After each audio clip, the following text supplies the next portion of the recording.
While they might have been separated by over a decade, there was some crossover between the Golden Era and the Ruthless Aggression Era. Sure, it's hard to imagine back in those days any wrestler not named The Undertaker lasting for long enough to see both, but this is exactly what happened for all of the people we're about to look at right now, starting with Hulk Hogan. Yes, during the golden era of the 1980s WWF, there was no bigger star on the roster than Hulk Hogan. Sure, people like Macho Man Randy Savage and the Ultimate Warrior might have come close at points, but neither were able to truly exceed Terry Bollea in terms of popularity. And that's because during the golden era, it was Hogan who was responsible for taking the WWF to levels of popularity it had never seen before as its top babyface star. So big of a star was he during his time, in fact, he was rarely seen without the WWF Championship around his waist. That said, this also led to fans eventually tiring of his act by the time the early 90s came around. So it was then that at this point, Hogan exited stage right and spent the better part of the next decade working for WCW instead. But that isn't to say he would never return to WWE again. No, in 2002, right at the point the Ruthless Aggression Era was kicking off, he would make a comeback, though this time as a heel. That's right, at least initially what fans got here was Hollywood Hogan, the NWO version of the Georgia native. But after a showdown with The Rock at WrestleMania 18 led to most fans in attendance cheering for the Hulkster, the company decided to turn him babyface again, with this starting his early 2000s nostalgia run on top of the card. How would that run go for Hogan? Well, while it would have a short shelf life, it would last for long enough to see him become undisputed champion at one point after beating Triple H for the honor.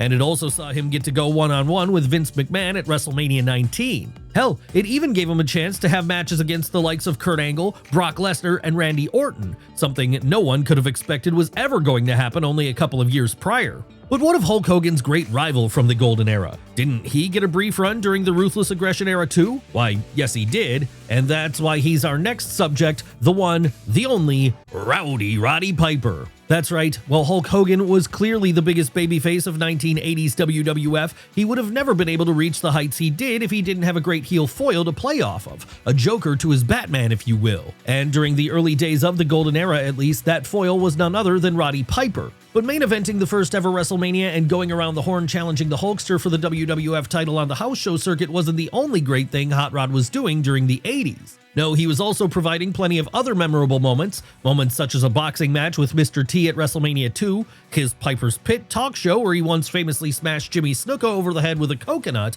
or his match with Bret Hitman Hart at WrestleMania 8. Eventually, though, like so many of the stars of the Golden Era, the kayfabe Scotsman would make the move over to World Championship Wrestling during the 90s, as that's where the money was back then. But this shouldn't suggest that meant an end to his WWE career forever, because it was at WrestleMania 19, right as Hulk Hogan and Vince McMahon were doing battle in the middle of the ring, that Hot Rod would make his shocking return. Why would he return here? Well, because that whole feud had been about who was really responsible for creating WrestleMania. And the way Piper saw it, he had just as much of a claim to being responsible as both Hogan and McMahon were, considering he was the heel foil in the first ever main event of that show. Of course, now that he was back though, he wouldn't be content with just reminding everyone why he'd been great in the 80s. No, Roddy also wanted to make iconic moments in the 2000s too, something he'd do when he at one point became a World Tag Team Champion alongside someone we'll get to in a moment. Was he as good as he'd been in his heyday during this second run? Maybe not in ring, as he was more than a little bit older by then, but on the mic, the Canadian was as sharp as he'd ever been. And that meant everyone could watch his segments and know all too well why he was a man who'd been feared for so many years prior. After all, when it comes to getting involved in verbal warfare, as he once so memorably told us, at some point we all have to learn that you do not throw rocks at a man with a machine gun. But let's move away from Roddy Piper for now and over to our next subject instead, the tag team partner of his we mentioned a moment ago, a man who also first made a splash in WWF during the tail end of the Golden Era. That's right, it's time for us to talk about Ric Flair. Now, when most fans think of Ric Flair, they usually don't think of either of his big WWE runs first. No, their mind probably goes to his heyday in both Jim Crockett Promotions and the company it would later morph into, World Championship Wrestling. And the reason for that was because this was the place he'd make a claim for being the greatest in-ring wrestler of all time, with multiple runs as NWA World's Champion.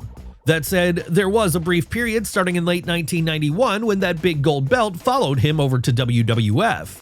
How did this happen? Well, after getting into a contract dispute with then Booker of WCW, Jim Herd, the Nature Boy would decide to jump ship to WWF and take the title he was still in possession of with him.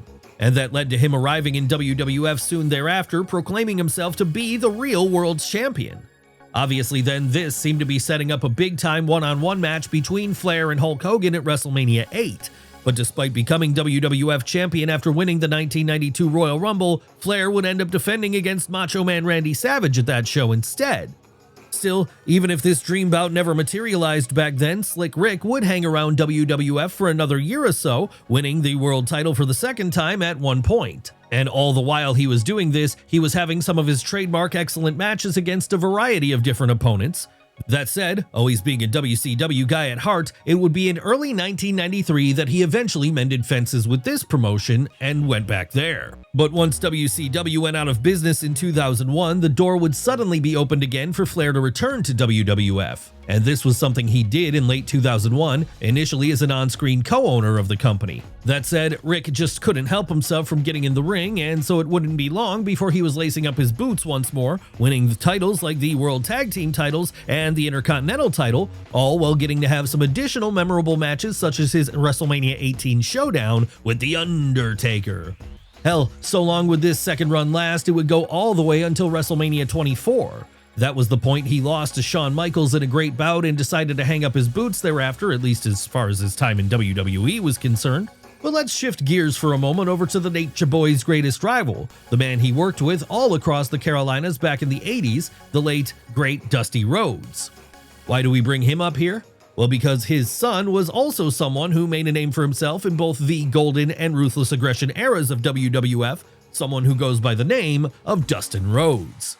Yes, it's easy to forget now, but back in 1989 when the American Dream first made the jump to WWF, he didn't come alone. No, he brought his son along with him for the ride, a then rookie who went by the name of Dustin Rhodes. Obviously then, this led to the father-son duo doing a lot of teaming up during the tail end of the Golden Era, and while Dustin never fully broke out at this point, as he hadn't quite reached the level he would later reach, it did give him enough of a boost to return to WCW a couple of years later and start rising up the ranks of that company as the Natural, one of the top young prospects they had on their roster.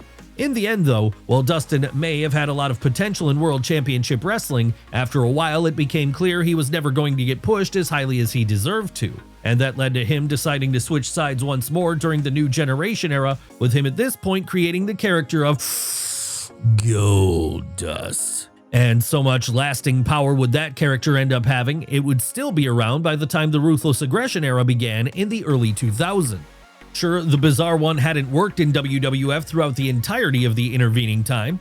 No, throughout the 90s, the Natural would go back and forth between WWF and WCW, but by the point the Atlanta-based promotion went out of business in 2001, such moving around was no longer a possibility. And that meant the Ruthless Aggression Era would be a more stable one for the grandson of a plumber in terms of his workplace, as he was there as a regular character for most of this period.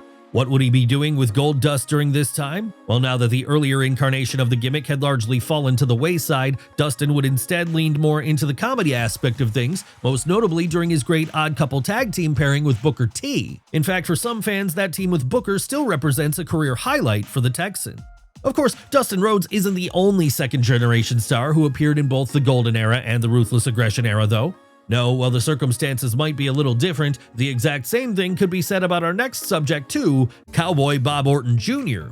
That's right, while he was never a megastar on the level of a Hulk Hogan or a Roddy Piper during 1980s WWF, the son of Bob Orton Sr. will always be able to say he was part of that first ever WrestleMania main event, even if it was just as a manager of sorts at ringside. But then that wasn't the only claim to fame the Cowboy had during this run. No, prior to that, he was also known for being one of the Hulkster's best opponents on the house show circuit, with their matches usually drawing sellout crowds all across the country.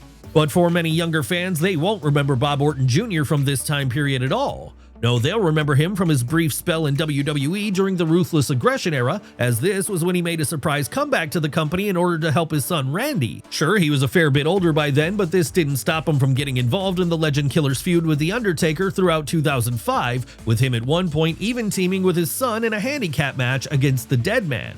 Yes, even if it was a short run, it still meant that the Cowboy was able to call himself one of those few who managed to appear in both the Golden Era and the Ruthless Aggression Era of WWE. Hell, he's the only man who was involved in the WrestleMania 1 main event who can say that he was still able to main event a WWE show against The Undertaker in 2005. And he's also the only man who can say he's experienced both the terror of Hell in a Cell and the punching power of Mr. T. Quite an achievement indeed. That said, by the time the mid-2000s came around, there must have been something in the water in the halls of WWE, as well they wouldn't all go one-on-one with The Undertaker. This would be the period where a lot of legends from the Golden Era found themselves making in-ring comebacks for WWE. And if you need another perfect example of this, you need only to look to our next subject, Greg the Hammer Valentine. Yes, fans of the Golden Era will remember Greg the Hammer Valentine, as while he was never a full-blown main event guy or anything, he was always a constant presence in the WWF upper mid-card, enough to where at one point he'd even beat Tito Santana to become Intercontinental Champion for a while. Sure, his highest highs might have come elsewhere, mostly in Jim Crockett promotions, when at the first Starrcade he had an iconic and bloody dog collar match against Roddy Piper, but he probably never made more money than he did when he was working alongside the likes of Hulk Hogan and Randy Savage during the mid to late 80s. Even when he entered the tag team division with partners like Brutus Beefcake and Dino Bravo, the Hammer remained a prominent figure, though this would begin to change as the 90s came around. And the reason things changed then was because the company itself was changing very rapidly, what with there being a whole new generation of stars rising to the forefront and all. What would Valentine do during this period? Well, he'd mostly work on the indie circuit or make an odd appearance in places like WCW. Really though, he'd be largely out of the spotlight until the mid-2000s. Why did he suddenly return to the spotlight then? Well, because this was when, after being inducted into the WWE Hall of Fame in 2004, the Seattle native would start making cameo appearances on the likes of Raw periodically. Yes, whether we're talking about his October 3rd, 2005 one-shot at WWE Homecoming, or his later appearance to do a quick job to Rob Conway on an episode of Sunday Night Heat, during the heights of the Ruthless Aggression Era, Greg Valentine was afforded a little bit of an opportunity to remind people why he'd been such a big star during a prior time. Sure, it wasn't the kind of late career run someone like Ric Flair or Hulk Hogan got in WWE, but it was better than having no run at all. But what about great tag teams? Well, for that, let's look at our next subjects, the team made up of Hawk and Animal, the Road Warriors. That's right, if you're talking about tag teams who dominated the 80s, then the Road Warriors have to be right at the top of that list, as no matter where they went, be it Jim Crockett Promotions, the AWA, Georgia Championship Wrestling, or both New Japan and All Japan Pro Wrestling, they were the clear stars of the show. Seriously, just one look at one of their entrances from this time and the insane Road Warrior pops which came along with these will be enough to tell you just how big of a deal they were back then. Obviously then it was only going to be a matter of time before they appeared in the WWF, and that would happen in 1990 at the tail end of the Golden Era. How would Hawk and Animal fare during this run? Very well as it happened, because for the next 2 years they were a near unbeatable force, a pair so good they'd become tag team champions before long. Ultimately though, once 1992 came around, the team known in WWF as the Legion of Doom would decide to venture out elsewhere, returning to their lifestyle of being wrestling nomads going from place to place. But they would eventually find themselves back in WWE before all was said and done, and this run would even carry over into the Ruthless Aggression Era. Sure, by the time we got to the Ruthless Aggression Era, Hawk would sadly pass away around this time, and this meant he'd only actually make one appearance for the company during that era as part of a tag team bout with Animal against Rob Van Dam and Kane on the May 12, 2003 episode of Raw. But even once he passed on soon after this, Animal would keep the team alive for the sake of his fallen friend's memory. And that's how we got LOD 2005 just a couple of years later, a team in which Hawk would be replaced by none other than Heidenreich. Needless to say then, Heidenreich would not prove to be a very good substitute for Hawk, and so at that point Animal made the decision to go it solo for a short period, rebranding himself here as the Road Warrior. How would that run play out? Well, it wouldn't be the biggest hit, unfortunately, as by now it was clear fans really didn't want to see just one Road Warrior. So if Hawk couldn't be there anymore, it was probably for the best that Animal just hung up his boots too. And realizing this, that's just what he did then, with Animal's last match inside of a WWE ring coming in May of 2006. Was it a sad end to what had once been such a mighty team? Sure.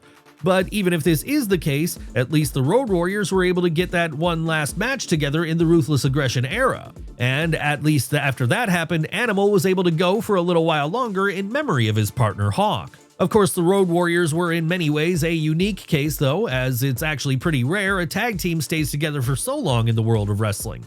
No, most end up splitting before all is said and done, and that's something which certainly happened with our next subject, another person who was around for both the Golden Era and the Ruthless Aggression Era.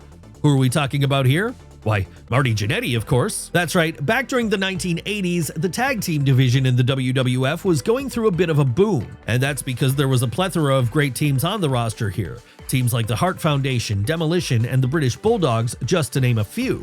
Of course, arguably, none of these teams stood out quite as much as the Rockers did, though. But then how couldn't they with their high-flying antics and colorful gear? But well, Marty may have been the standout of the group early on. As time went on, he began being overshadowed by his partner, Shawn Michaels. And this, combined with his notorious love for partying behind the scenes, eventually led to him leaving WWF for the first time in 1992. Where would Party Marty go after that? Well, he'd move around from place to place, even making the odd WWF return here and there. That said, nothing he did during this time ever even approached the heights he'd gotten to while he was challenging for the WWF tag team titles or getting rammed through the window of a barbershop by HBK. That was until 2005, of course, as this was the point when, after it felt like he was never going to be invited back into a WWE ring ever again, Marty made a surprise comeback on an episode of Raw to help out his old tag team partner. Yes, for at least one night, the Rockers were back together and they were ready to take down the threat of La Resistance. Would this lead to a longer-term return for the Georgia native? Unfortunately not, though it would see him stick around for long enough to not only have a match with Kurt Angle, but to also enter Vince McMahon's infamous Kiss My Ass Club. That's right, even if he was never a focused upon act during this run, Marty Janetti is one of those few Golden Era stars who can say they also appeared during the Ruthless Aggression Era. And that's something which will never be able to be taken away from him, no matter how much partying he does in the future. Hell, even as recently as 2009, he was still showing up on Raw, so there's always a chance he comes back again at some point in this current era, possibly to make an appearance on NXT, where he can be booked by his old friend and foe, Shawn Michaels. One person who will never be able to do this, though, is our next subject, as he passed away back in 2003. That said, before he did, Mr. Perfect managed to also appear in both the Golden Era and the Ruthless Aggression Era. That's right, let's flash back to the former period, as that's the period most people will undoubtedly be most familiar with Curt Hennig from. And this is because after an early successful run in Minnesota which saw him become the AWA World Champion, it was in 1988 that he appeared in WWF under the guise of Mr. Perfect. Who was Mr. Perfect? Well, he was exactly what he was advertised as, an athlete who was perfect in every possible way. And this was emphasized during a number of pre-taped vignettes which aired prior to his debut, showing him pulling off seemingly impossible athletic tasks. Of course, once he actually made his in-ring debut for WWF then, expectations were high. Luckily though, Curt was so good that he was able to not just live up to these, but actually exceed them. Yes, in the Robbinsdale native you had someone who was quite simply one of the best of his generation. And that showed every time he was in the ring, whether he was facing off against the likes of Hulk Hogan, Randy Savage, Bret Hart, or anyone else. Hell, his two singles bouts against the Hitman, one at King of the Ring 1993 and the other at SummerSlam 1991, both rank among the best matches that era ever gave us. But then this was just another day at the office when you were someone as gifted as Curt Hennig was. What's gone forgotten by many today, though, is that once he eventually left WWF in 1996, he would make another return there at the turn of the millennium. When did this happen? Well, it was at the 2002 Royal Rumble that Mr. Perfect reappeared as a surprise entrant, and he wouldn't just be a warm body used to fill up the numbers here. No, he'd make it all the way to the Final Four alongside Stone Cold Steve Austin, Kurt Angle, and eventual winner Triple H. How would doing so well in this match affect his future in WWE? Well, it would be enough to see him get a contract going forward. That's right, for the next few months, Hennig would stick around in WWE, having matches against the likes of Steve Austin and Randy Orton and proving that he was pretty much just as good as he'd ever been. And that's why it was such a shame this run would be cut short prematurely in May of that same year. But what about our next subject, another person who appeared in both the Golden Era and the Ruthless Aggression Era? Who are we talking about this time? Who else but Tatanka? Now, while most of Tatanka's peak years in WWF might have happened in the New Generation era, he actually debuted while the Golden Era was still a thing. That's right, well, it might have been in its dying days back in 1991, the era of Hulk Hogan and Macho Man Randy Savage was still pretty much a thing as the 90s dawned. And it was during this period that the North Carolinian made an early impact as a babyface looking for that top spot when he went on an undefeated streak which lasted for the better part of 3 years. Yes, throughout the whole time he was a part of the Golden Era, Tatanka never lost once, with his first loss not coming until 1994 at the hands of Ludwig Borga. Obviously then, once that happened, much of the bloom came off the rose for the Native American star, and this saw him eventually part ways with Vince McMahon in 1996. But like with everyone else we've looked at today, this wouldn't be the last time he would appear in a WWE ring. No, it was in 2005 that, in a move which came as a surprise to many, Tatanka would return to the company which had first made him a star, and he'd do so under the same gimmick that he'd worked under initially. Sure, this time there would be no undefeated streak, and there would be no push to make Chris Chavis a figure who was going to appear anywhere near the top of the card, but he would still serve a role during this period when he could have very easily fallen into the trap of being a man completely out of time. It didn't matter if it was his brief spell teaming with Matt Hardy to take on Eminem, or his solo run on SmackDown where he got involved in feuds with the likes of Sylvain Grenier and The Miz. Tatanka was able to prove that in the mid-2000s, over a decade after his original debut, he still had some juice left in the tank, and that would keep him in a job all the way up until 2007. At that point, though, it really would be curtains for his time as a member of the Ruthless Aggression Era roster, as by then the nostalgia had finally worn off. But regardless of whether or not the novelty faded after a while, Chris Chavis can always say he was able to cross that boundary and be a wrestler for WWE not just in the Golden Era, but also in the Ruthless Aggression Era too. And that makes him a part of a very small class of people who we've looked at today.